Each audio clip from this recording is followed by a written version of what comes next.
Entonces, en esta segunda parte vamos a seguir avanzando un poquitito porque venimos hablando de las fechas, porque es importante ubicarnos en dónde estamos.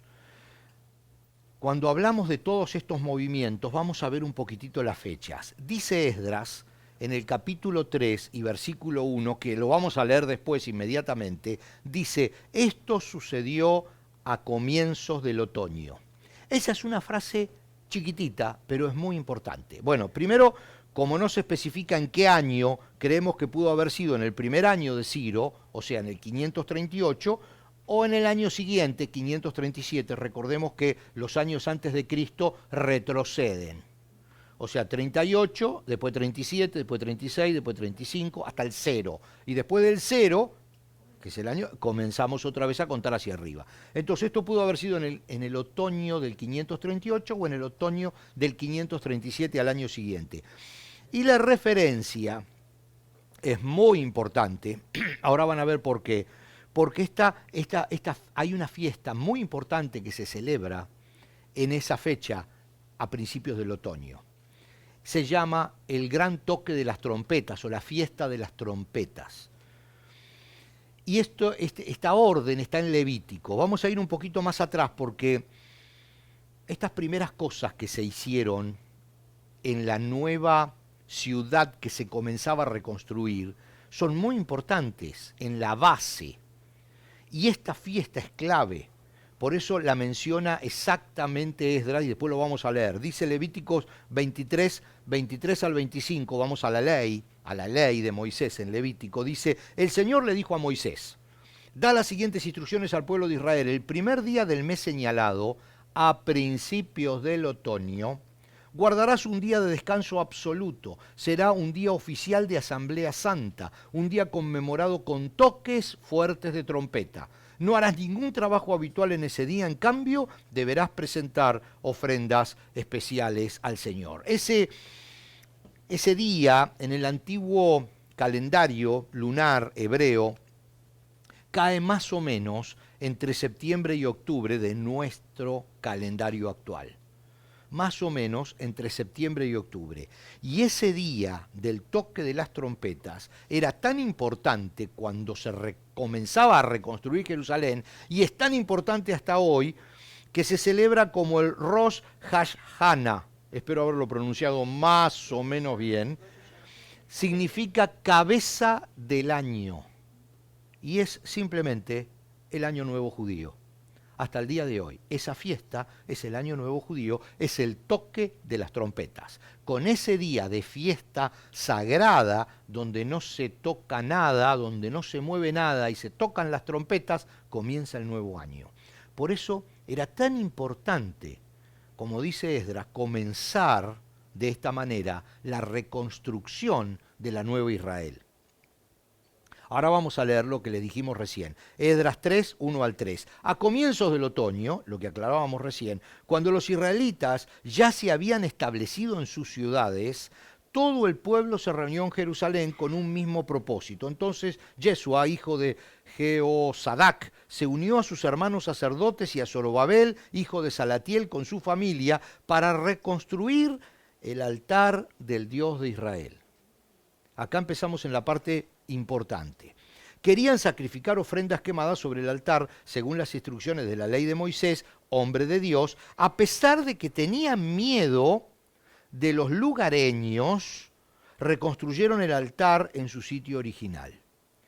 Luego, cada mañana y cada tarde comenzaron a sacrificar ofrendas quemadas al Señor sobre el altar. O sea, el templo ya habían comenzado la reconstrucción, pero como les dije recién, era una zona insegura, porque los lugareños, dice la Biblia versión NTV, o sea, la gente que vivía en los alrededores, constantemente los estaban atacando y tratando de robar. Era un lugar muy inseguro, pero de cualquier manera ellos decidieron construir en ese lugar inseguro, que era el original donde estaba el primer altar del Templo de Jerusalén, decidieron construir otra vez el altar para comenzar a ofrecer sacrificios. Y acá viene una pequeña reflexión. Como dijimos al principio, nada absolutamente nada se podía comenzar si no se reconstruía antes el altar. Entonces, aquí era, o sea, son pasos que había que dar. Está bien, estamos totalmente seguros de que el lugar es inseguro. Sabemos que es un lugar inseguro. Sabemos que hay ladrones. Tendríamos, lógicamente, que construir primero las murallas. Porque una vez que construimos las murallas, después trabajamos tranquilos adentro, hacemos el templo, hacemos el altar, ofrecemos sacrificio, pero muchachos, hagamos primero el muro. Pero no funcionan así las cosas. No funcionan. Esa es una lógica humana.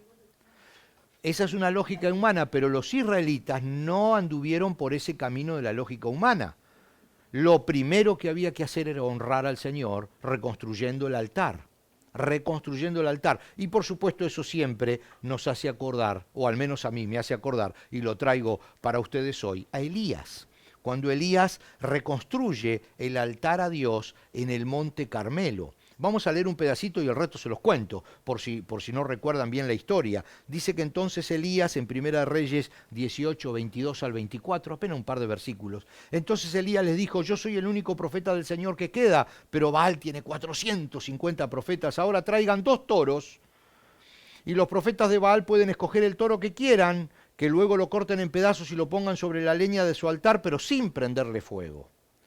Dice, yo prepararé el otro toro y lo pondré sobre la leña del altar y tampoco le prenderé fuego. Después invoquen ustedes el nombre de su Dios y yo invocaré el nombre del Señor, dice Elías. El Dios que responda enviando fuego sobre la madera, ese es el Dios verdadero. Y toda la gente estuvo de acuerdo. Ustedes recordarán esa historia fabulosa. Era como un gran desafío. Y yo siempre lo veo como en ese monte estaba todo el pueblo del Señor, todo Israel, que habían prácticamente abandonado a Dios, lo habían abandonado. Había como 450 profetas y sacerdotes del dios Baal, que no vamos a entrar en quién era porque ya lo vimos en otras clases de otros libros. Y Elías solo había quedado como profeta de Jehová. Y entonces les presenta un desafío. Dice, el Dios que responda con fuego, ese es Dios. Preparen el altar, muchachos. Y dice que los 450 pusieron el toro ahí arriba y empezaron a dar vuelta y cantar y pedir fuego del altar. Y nadie escuchaba nada, no pasaba nada. No había fuego por ningún lado. No había fuego. Dice Primera Reyes 18, 38 y 39, al instante, dice, después que oró Elías, el fuego del Señor cayó desde el cielo y consumió el toro, la leña, las piedras y el polvo, hasta lamió toda el agua de la zanja. Cuando la gente vio esto, todos cayeron rostro en tierra y exclamaron, el Señor, Él es Dios, sí, el Señor es Dios. Dios respondió con fuego, pero vamos a ver ahora los detalles que nos hacen acercarnos a lo que pasó y que Esdras nos lo relata. Vamos a ver los detalles. Miren, primero vamos a ver lo siguiente, porque hay pasos que dio Elías y que ahora daba también el pueblo de Israel que regresaba de su exilio. Y son pasos que tenemos que dar nosotros también. Por eso vamos a tomarnos unos minutitos y aprovechando esta enseñanza del pueblo de Israel regresando del exilio, regresando al Señor después de haberse apartado, cuáles eran los pasos que dio. Y entonces vamos a ver qué pasó con Elías y qué pasó con el pueblo de Israel. Dice la Biblia, yo no se los quiero leer todo porque la historia la tienen en Primero de Reyes y la pueden leer porque además ya la vimos cuando estudiamos Reyes, a fondo la vimos. Dice, primero Elías, nos cuenta la Biblia, que reparó el altar del Señor que estaba derrumbado. O sea, después que los 450 profetas de Baal dieron vuelta, gritaron, vociferaron, se martirizaron, se golpeaba, dice que se cortaban y sangraban pidiendo al dios Baal que envíe fuego y nada, no, ni una chispa. Después le tocó el turno a Elías. Entonces Elías, ahí comenzó el proceso. Recién ahí, la Biblia dice, número 1, dice, reparó el altar del Señor que estaba derrumbado. La palabra esa, derrumbado, no es derrumbado, que se había caído, sino que estaba arruinado por falta de uso. el altar estaba arruinado. Simplemente le habrían crecido yuyos, pasto entre medio, estaría todo arruinado. Pero simplemente no era porque alguien lo había demolido, porque había ido alguien y lo había destruido. No, simplemente por negligencia, porque como no se usaba, simplemente se había estropeado. Entonces dice que primero lo reparó el altar. Dice que luego quitó las cenizas de fuegos anteriores, porque se ve que ni siquiera lo habían limpiado. Ahí estaba todo lleno de cenizas, de fuegos que quizás años, ahí estaba todo sucio. Vamos a ir, yo aquí anticipé la palabra, ¿no? Reparar el altar significa la vida íntima en relación con Dios. Ese es nuestro altar, es la vida íntima de relación con Dios. Y cuando habla de las cenizas, de quitar cenizas, siempre uno se va a que no puede haber una relación con Dios fluida, sana, si no se solucionan viejas heridas, si no se perdona. Por eso el Señor Jesús dice, si vas a llevar una ofrenda al altar, dice, antes ve, arregla la situación con tu hermano y después ven y presenta la ofrenda. Esto es lo mismo, limpia el altar antes de intentar prender el fueguito otra vez. Límpialo de cosas que hubieran quedado. Lo hizo Elías. Luego tomó 12 piedras. ¿Qué significaban las 12 piedras? Nos cuenta la historia de Elías. Representaban las 12 tribus de Israel. Quiere decir la promesa. La promesa estaba dada al pueblo de Israel. Entonces el fuego no vendría del cielo porque sí, vendría porque estaba asentado sobre las 12 piedras, o sea, sobre la promesa de que Dios estaba con su pueblo. Hoy, esas 12 piedras son una sola, que es Cristo. Isaías 28:16 dice, miren, pongo una piedra de cimiento en Jerusalén, una piedra sólida. Isaías en el Antiguo Testamento, cuando todavía Jesús no había venido, dice, miren, pongo una sola piedra en Jerusalén, una piedra sólida y probada. Es una preciosa piedra principal sobre la cual se puede construir con seguridad. El que crea jamás será sacudido.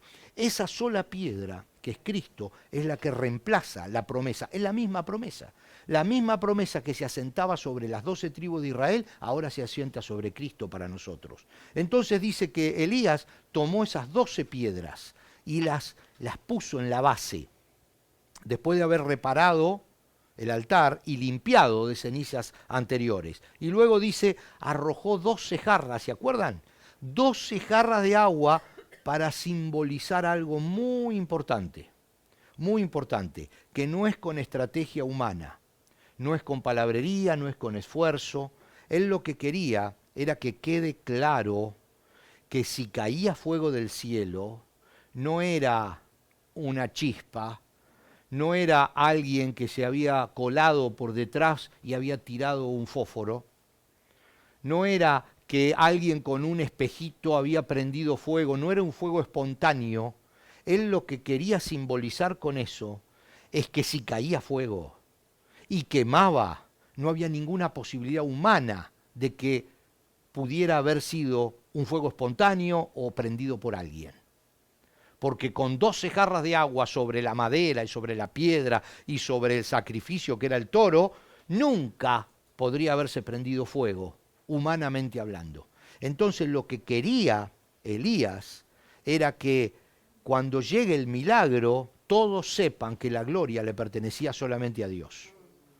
Ese es un detalle muy importante. Y dice que luego de cumplir todo esto, simplemente caminó al altar, oró, y no tenía que gritar, no tenía que sacrificarse, no tenía que hacer nada más, porque ya había hecho todo antes.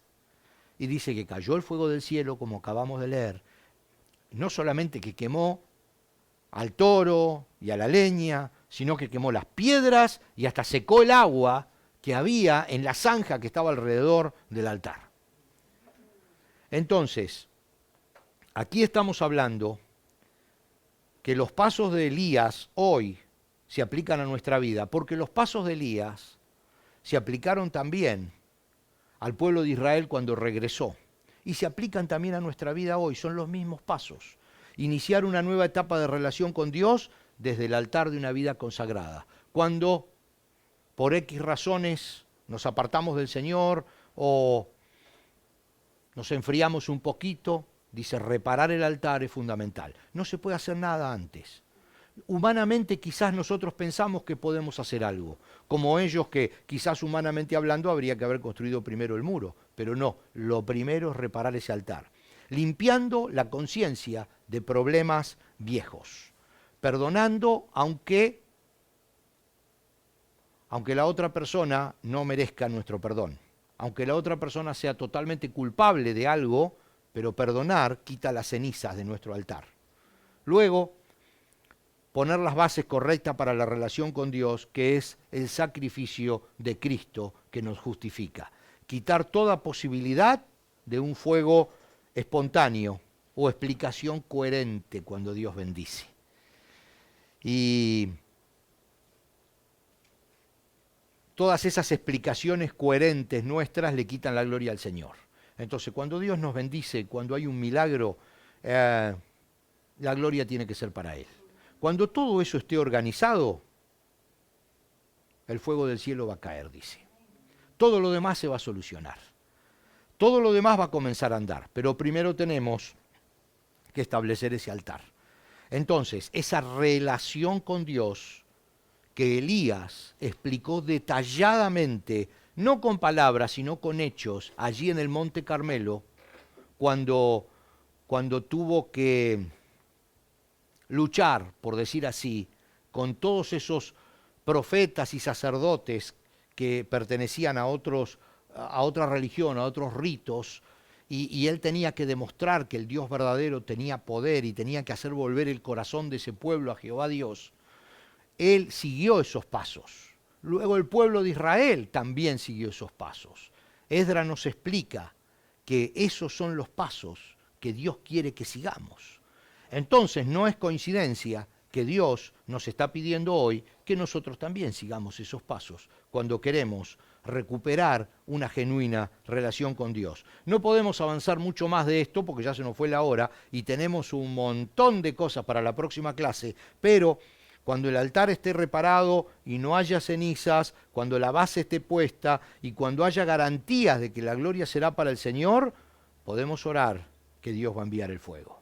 Entonces, esas son las cosas que hoy tenemos que sacar de lo que hicieron los israelitas, la decisión que tomaron los israelitas de comenzar a construir el altar y reparar la relación con Dios que se había perdido, que fue lo mismo que hizo Elías, es lo mismo que tenemos que hacer nosotros. Y lo voy a repetir otra vez, aunque también está en la pantalla, porque es sumamente importante en nuestra vida. El altar está reparado, no hay cenizas viejas, no hay arrastre del pasado trasladándolo al futuro. Cosas malas del pasado, si las seguimos teniendo con nosotros, lo único que hacemos es ponerlas en el futuro y llevárnoslas por delante de nuevo. Cuando la base esté puesta, Cristo es la base. Si no estuviera Cristo no tenemos promesa. Si no tenemos promesa no hay fuego. Dice, cuando hay garantías de que la gloria va a ser de Dios, entonces las cosas van a comenzar a funcionar en nuestra vida. Vamos a orar y vamos a recibir fuego del cielo. Nada se puede comenzar si antes no está reconstruido el altar de la relación con Dios. No se puede trabajar en su obra ni ser parte del equipo de Jesús, como digo siempre. Lo vamos a dejar aquí. Lo que viene ahora es sumamente importante porque los israelitas entendieron este concepto, repararon el altar, comenzaron a hacer los sacrificios, comenzaron a festejar las fiestas, la fiesta de las enramadas, una serie de fiestas, aunque todavía no tenían nada, nada tenían, no tenían casas, se tenían que ir a otras aldeas, quizás caminar días y días donde vivían, no tenían muro en Jerusalén, no tenían templo, pero lo primero que hicieron fue reconstruir la relación con Dios. Y a partir de ahí todo comenzó a funcionar. Y lo vamos a ver, como a pesar de las contras y de los problemas y de las luchas, salieron exitosos. Porque pusieron en primer lugar esa relación restablecida con Dios. Y la mano de Dios estuvo con ellos, con Esdras, con Nehemías y con toda la gente, y no solo lograron reconstruir el templo, sino que lograron reconstruir las murallas, a pesar de que hubo terribles contras, y ya las vamos a ver, y problemas impresionantes. De cualquier manera, la promesa fue cumplida y el pueblo de Israel volvió a su ciudad, a Jerusalén, al templo, al altar, y a adorar y a vivir allí. Así que lo dejamos para la próxima clase, pero creo que nos llevamos una linda enseñanza para hoy, ¿eh? Dios les bendiga, nos vemos en la próxima.